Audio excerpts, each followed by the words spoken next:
What's going on? What's going on? It's been a minute. Just want to do a little 3,000 mile review slash mod update on the 23 Talaria Sting R MX4. First and foremost, just want to say I absolutely love this bike. I ride it every day. I beat the ever-living piss out of it, and it just keeps asking for more. So I can't say enough good things about it, to be honest with you.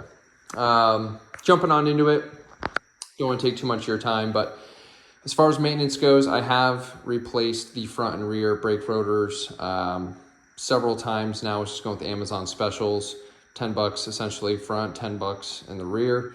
It was getting the job done for what I was doing, but now that I'm getting more into the, jumping it, so I need to come to a harder stop, stuff like that. I did upgrade the rear brake pads to the, what were they, Shimano? Yeah, I think I went with the Shimanos. And so far, they feel good, but I've got little to no feel with my rear brakes just because there's air in the line. I use my rear brake a lot for wheelies, so it's cooked. So tomorrow I'm going to flush it, so that'll be back to good. But so far, from the feel I have gotten from it, huge upgrade over stock. In the front, I just run the Amazon specials, saves you money. It does everything I need it to, and no complaints there. As far as maintenance goes, changed oil a few times now. After the initial break-in change, I do use the AMSOIL gear oil. I believe it's the 80 weight. Great stuff. Bike seems to run it just fine, so no complaints there. I think it was about $10-15 for a big old bottle of it on Amazon. That'll last probably the life of the bike and then some. Let's see, maintenance. That's really it. Just the gear oil and the brake pads, and of course the tires. So that's all I've really done on it so far in the 3,000 miles I've had it. Still in the stock chain. I clean it, every 500 miles or so. It gets cleaned, but not as frequently as I probably should, given it is the stock chain, but it is what it is. We're enjoying it. Jumping into the modifications. So essentially first day I had this thing, a friend unfortunately looped it, and they ended up bending the peg brace right here, the bracket, and they bent and snapped that brace as well. So I ended up just kind of, upgrading it while I had the opportunity to, unfortunately, so early on, but ended up going with the Warp 9. I love this. I'm a taller rider. Don't know if I mentioned that, but 6'4", about 230. So the ergonomics on the bike when I first got it with the stock bars was rough. I felt like I was, a clown on a kid's bike. So what really helped out with that was this little kit that you get essentially. It's about $200. Comes with the brace, and it also comes with the peg brackets. Now, again, they are adjustable, which is why I love the Warp 9 one, because of the adjustability. So I put them all the way down to the bottom. That way I can get my leg extension a little bit, I should say my legs extended a little bit more.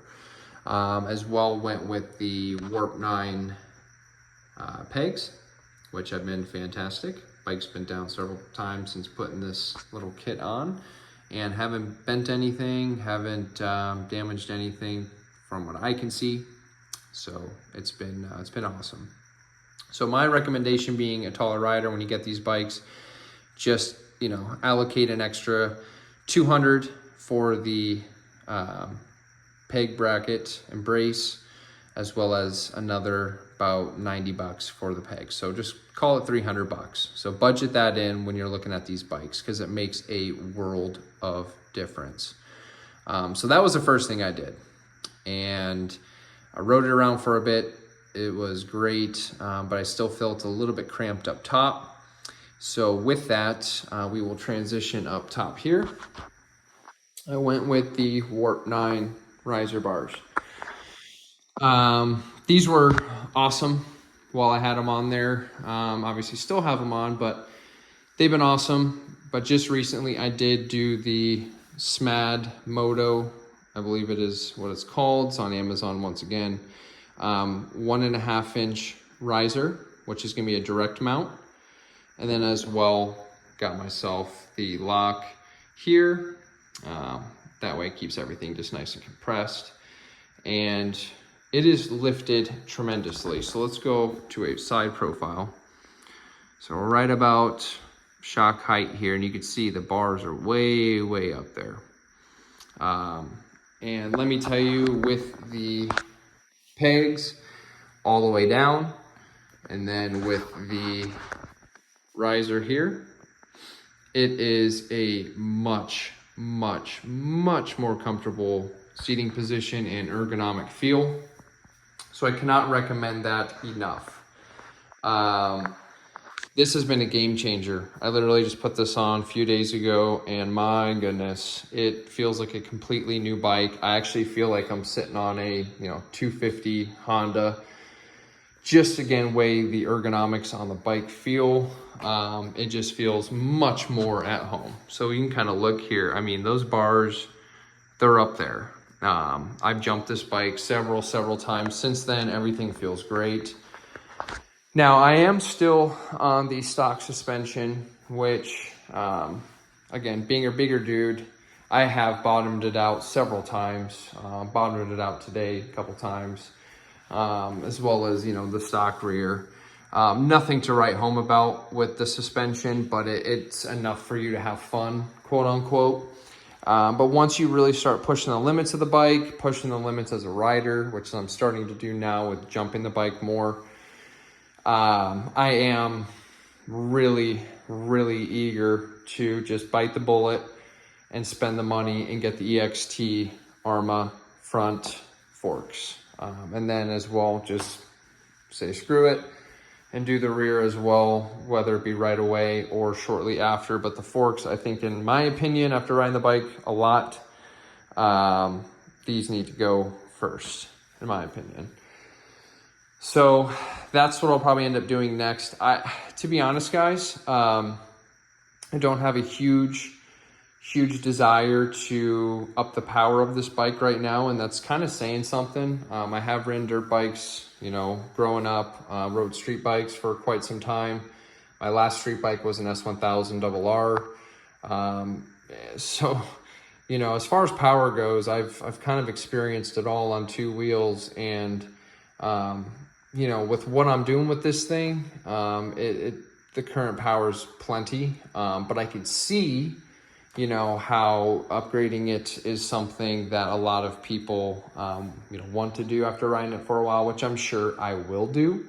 But 8 months in, 3,000 miles in, that's telling you something. The bike is plenty of fun as it comes stock with the power it makes. So, my thing is that, I would say modify the bike to the point where you can ride the piss out of it well in the stock form before you start upping the power and getting yourself into stuff that you really, have you mastered it in its stock power form? Like, can you blast through corners full tilt? You maxing out the power on the jumps? Like, really learn the bike, set it up so you could ride it fast before you start adding power. That's kind of my thing with it. So, it's just one of those things where we all modify them at different rates. And, I personally kind of had no choice right away to do the, peg brackets with the brace. But I'm so glad I did, because it did change the way the bike feels.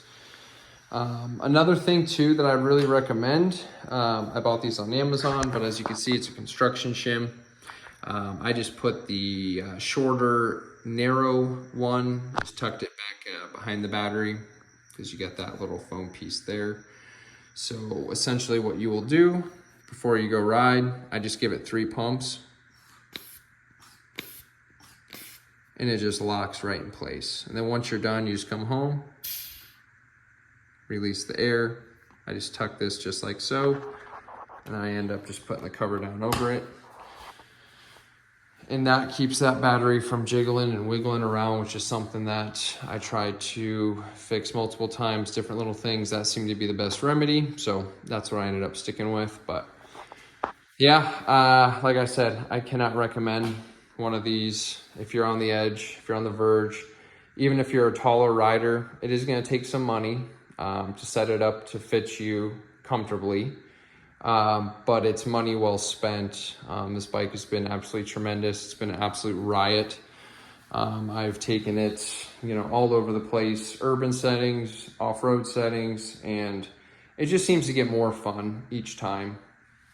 So yeah, like I said, being a taller rider, first mods you guys got to do, unfortunately, you got to bite the bullet, spend $300 and just get yourself the new peg bracket and brace from Warp 9 so you can adjust it, drop that peg down, let your legs stretch out a little bit. And then as well, another 80 for the bars.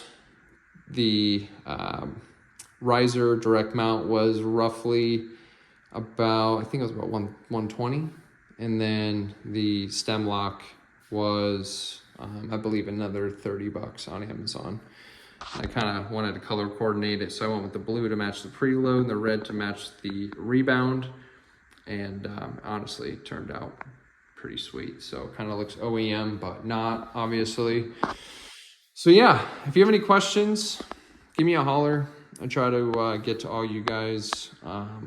That way, if there's something that you're like on the fence about, I've probably been there, done it, except for suspension and power at this point. But that'll come down the road. I'm still really enjoying it. And really, like I said, would recommend this to nearly anybody with how easy it is to load up in the truck, take it places, unload it, not dealing with smelly, stinky gas, the maintenance of gas bikes, which don't get me wrong, guys, gas bikes are great. I hope they don't go anywhere anytime soon. They're awesome. But I'm at the point in my life now where I just like to hop on it, ride the piss out of it, come home, put it away. And I don't want to be spending time, cleaning stuff and the motor, replacing motors after a certain amount of hours. Just, I like this. It's set it and go, have your fun and enjoy it. So that's the whole point of it, right? Just to have fun, not stress. And this has been the least amount of stress I think I've ever had with owning a two-wheeled motorized vehicle. So let that be what it is. If you have questions, give me a holler, but that is the video for today. Peace.